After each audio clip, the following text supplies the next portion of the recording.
Bonjour à tous.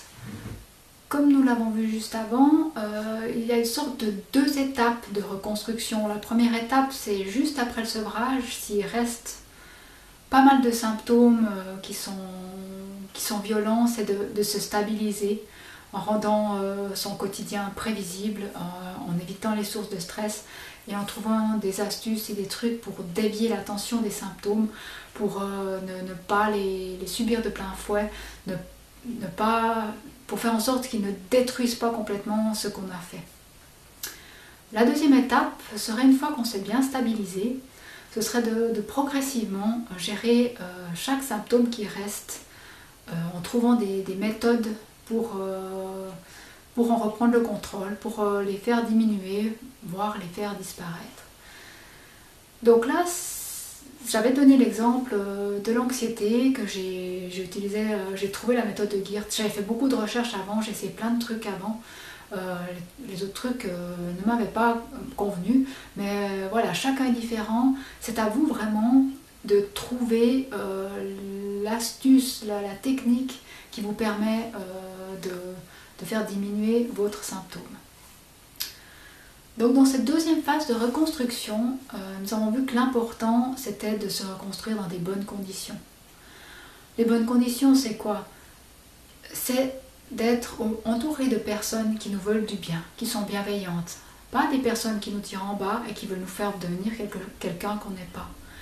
Pas des personnes qui nous répètent à longueur de journée: tu vois comme tu es malade avec tous ces symptômes, il faut que tu retournes chez le psychiatre, mais quelle mauvaise idée tu as eu d'arrêter tes médicaments, tu vois ta maladie psychiatrique revient, oh mais tu nous énerves avec ça, pourquoi tu ne suis pas ton traitement? Donc, évitez ces gens-là. Évitez vraiment les gens qui sont toxiques pour vous en prenant de la distance. Ensuite, évitez les substances qui sont toxiques pour vous, sachant que le système nerveux est affaibli après la prise de médicaments et l'arrêt. Donc là, évitez toutes les substances qui l'agressent. Ça, c'est de vous mettre votre organisme dans les conditions qu'il faut pour qu'il puisse fonctionner sans être en hypervigilance. Il est de toute façon un peu suite à l'arrêt des médicaments, à la prise et à l'arrêt des médicaments, mais il vous faut diminuer un maximum tout ce qui peut le rendre hyper vigilant. Ensuite, nous avons dit qu'il fallait être acteur de la reconstruction, il fallait agir, il ne fallait pas laisser les choses se passer, il ne fallait pas se dire voilà les symptômes sont là, je les subis. Non, il faut agir sur ces symptômes parce que si on ne fait rien, ils nous contrôlent, c'est eux qui nous contrôlent, qui contrôlent notre vie, qui contrôlent ce qui se passe. Il faut vraiment être acteur de sa reconstruction, agir sur chaque symptôme l'un après l'autre.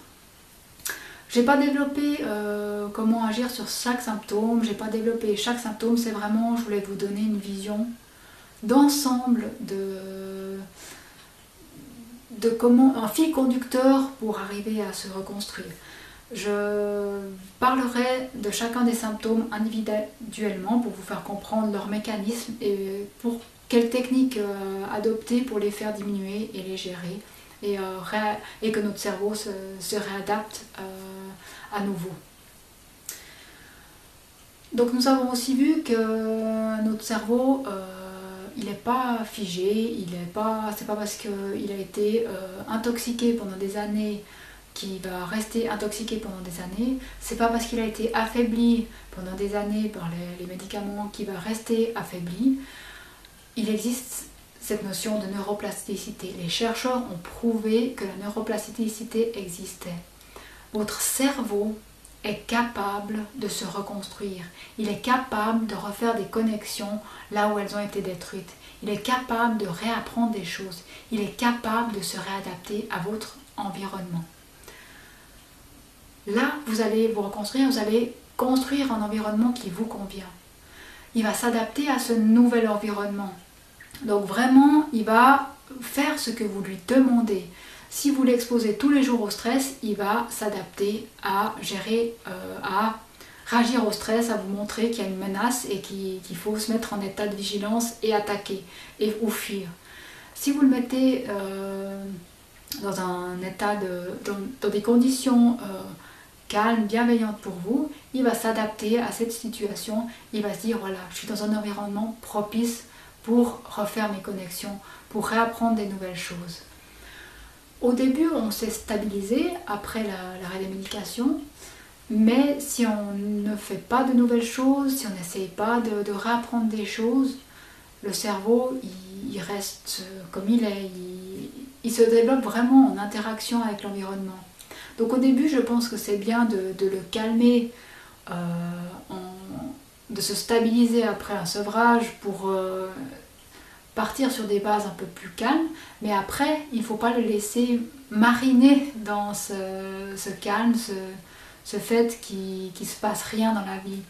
Il faut le confronter à de nouvelles choses.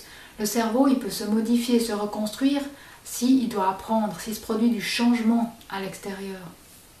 Là, j'avais pris l'exemple que j'avais repris des cours de secrétariat médical pour faire travailler mon cerveau.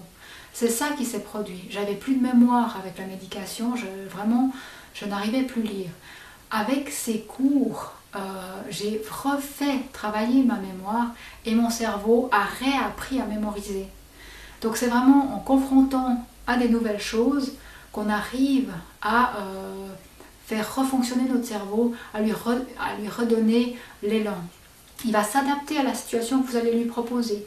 Si vous proposez une situation qui est morne, où il ne se passe rien, mais que vous subissez juste les symptômes, il va s'adapter à ça, il dit « Oh là là, je suis en guerre permanente, on se fait agresser de partout, il ne se passe rien d'autre. » Si vous lui donnez de la matière à moudre, si vous lisez des choses, si vous essayez de faire des sudoku, si vous faites des mots croisés, ça va lui refaire faire des connexions, il va se reconstruire, il va commencer à vraiment se redévelopper dans le bon sens et à reprendre des mécanismes normaux.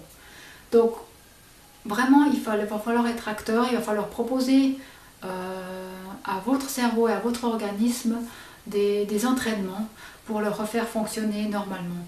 Il va falloir chercher pour chacun des symptômes comment retrouver un fonctionnement normal, comment réapprendre au cerveau à fonctionner normalement. Pour prendre l'exemple de l'insomnie, donc avec les médicaments psychiatriques modifient les cycles du sommeil. Donc pendant des années, votre cerveau, il n'a pas entré dans un cycle de sommeil normal, il ne s'est pas reposé correctement. Pendant des années, comme explique Breggin, dès qu'on donne une substance au cerveau, il essaie de contrer ses effets. Donc si on l'obligeait à plonger dans une phase de sommeil spécifique, il contrait, il essaie de dire non, c'est pas cette phase de sommeil là qu'il faut commencer. Donc toutes ces phases de sommeil ont été complètement perturbées et après, quand on retire la médication, le cerveau met beaucoup de temps à remettre en place ces cycles de sommeil, ces phases de sommeil qui ont été perturbées. L'insomnie, c'est un symptôme assez compliqué. Je ne vais pas la développer ici, mais j'aimerais juste que vous compreniez que pour chaque symptôme que vous subissez, il n'y a pas un seul et unique facteur qui en est la cause. Ce n'est pas parce que vous avez arrêté les benzodiazépines et que votre sommeil ne revient pas que c'est juste parce que vous êtes que c'est un sevrage de symptômes, que c'est un symptôme de sevrage prolongé et que l'insomnie va rester parce que c'est comme ça. Non, il y a beaucoup de facteurs qui rentrent en ligne de compte pour créer cette insomnie. L'arrêt des médicaments en est un parce que ça bouleverse les cycles de sommeil. Maintenant, il y a beaucoup d'autres facteurs, l'angoisse, le fait de prendre des substances excitantes, le fait de faire des activités qui excitent juste avant de dormir, le fait de regarder l'ordinateur qui maintient réveillé, le fait de ne pas sortir la journée parce qu'il faut sortir la journée pour recevoir de la lumière, pour qu'il y ait des modifications au niveau physiologique qui se fassent dans le cerveau, que le cerveau sache quand c'est le jour, quand c'est la nuit. Il y a aussi si vous êtes anxieux, déprimé, toutes ces problématiques psychologiques qui peuvent induire un problème de sommeil. Il y a aussi la douleur physique peut impacter le sommeil. Il y a vraiment des changements dans votre vie, le stress, les tracas quotidiens, Qu'est-ce qu'il y a encore? Il y a d'autres médicaments qui causent des problèmes de sommeil, notamment les médicaments en cas de problème de thyroïde qui peut exciter, les vasodilatateurs, il y a beaucoup de causes qui peuvent, beaucoup de choses, de facteurs qui peuvent entraîner une insomnie, qui peuvent vous créer des problèmes de sommeil. Donc là, il va falloir en fait se dire que oui, en arrêtant la médication, notre sommeil est perturbé et on a des insomnies, mais ce n'est pas la seule cause de notre insomnie. Pour gérer une insomnie, il va falloir trouver tous les éléments, tous les facteurs qui peuvent maintenir l'insomnie qui s'est installée à l'arrêt des médications. Et ce n'est pas en enlevant qu'un facteur qu'on arrivera à gérer l'insomnie. Si vous vous dites, bon, l'insomnie était venue quand je prenais les médicaments, quand j'enlèverai le médicament, mon insomnie va partir, c'est pas forcément le cas. Parce qu'il y a peut-être d'autres facteurs qui sont entrés en jeu. Vous avez maintenant de l'anxiété, de la dépression, vous avez un gros stress la journée, vous passez vos heures sur internet à regarder ce qui se passe, vous ne faites pas d'activité physique. Tous ces facteurs-là peuvent aussi être une source d'insomnie. Donc quand je dis, par exemple, qu'on peut gérer les symptômes, c'est parce que on peut gérer beaucoup des facteurs. Un symptôme n'a jamais une seule cause. Donc on peut arriver à gérer plusieurs de ces causes, ce qui va faire grandement diminuer les symptômes. Pour l'anxiété, voilà, moi je sais que mon système nerveux est hyper vigilant et que je déclenche une anxiété plus vite. Je sais que je ne peux pas travailler directement sur cette cause-là, sur le fait que mon système nerveux soit hyper vigilant. Cette cause-là est plus compliquée à travailler. C'est je dirais, pour ceux qui aiment bien ces termes-là, c'est un symptôme de sevrage prolongé, c'est-à-dire que c'est quelque chose qui est resté suite à la prise de médicaments. Mon système nerveux est devenu plus sensible après la prise de médicaments. Par contre, je peux agir sur tous les autres facteurs, sur toutes les autres causes. Je sais que si j'ai un stress, l'anxiété peut revenir. Je sais que si je mange des substances qui déclenchent l'anxiété, elle peut revenir. Je sais que tous ces facteurs-là, je peux travailler dessus. Je sais que j'ai un moyen de contrôler le niveau d'anxiété avec une méthode psychologique. Donc voilà, je vais travailler sur tous ces facteurs à côté pour faire descendre au maximum l'intensité de ce symptôme. Donc pour chaque symptôme que vous avez, il y a rarement une seule cause. Donc mon idée pour arriver à gérer les symptômes, c'est vraiment de travailler sur toutes les causes, sur tous les facteurs qui peuvent déclencher les symptômes, sur tout ce que je peux.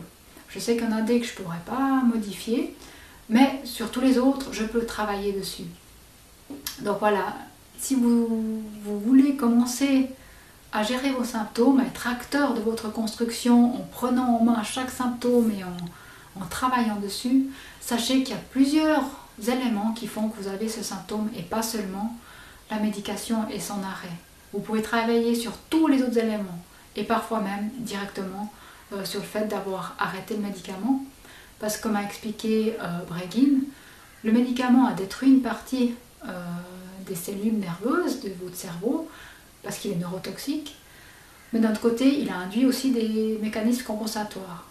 Vous ne pouvez pas faire grand chose sur les cellules qui ont été détruites, ça c'est sûr.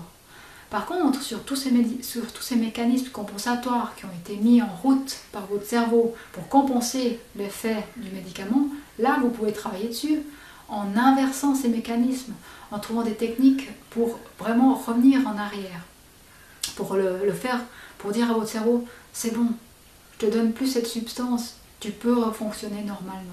Tu peux te réadapter à la situation qu'il y a maintenant, cette situation sans médicaments.